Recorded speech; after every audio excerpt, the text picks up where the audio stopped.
नमस्ते, मैं हूँ रेखा सिंह। हमारे यूट्यूब चैनल पर आप सभी का बहुत बहुत स्वागत है। हम आप सबको कजरी सुनाएंगे। नई दुल्हन रहती है, ससुराल आई रहती है और उसके भाई उसको बुलाने के लिए आए रहते हैं मायके से। वो अपनी ननद को बोलती है कि भैया से बोल दो चले जाएं, हम नहीं जाएंगे अभी। नाहक भैया अइले नवैया हो सावनवा में ना जाबै नदी। नाहक भैया अइले नवैया हो सावनवा में ना जाबै नदी। सोने की थाली में जेवना बनाए हूँ, सोने की थाली में जेवना बनाए सवनवा में ना जाबै नदी। जेवै भैया चाहे चले जाई हो सवनवा में ना जाबै नदी।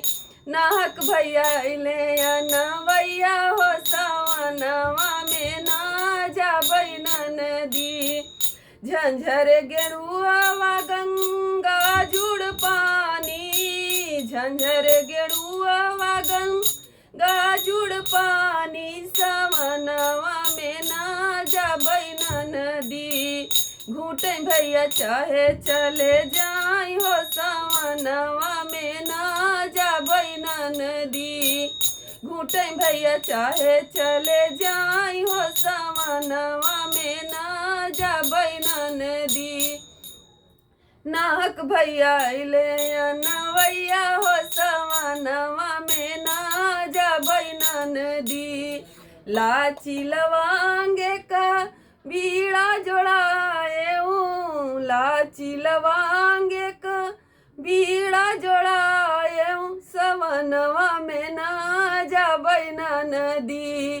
कूचे भैया चाहे चले जाई हो सवनवा में ना जाबै नदी।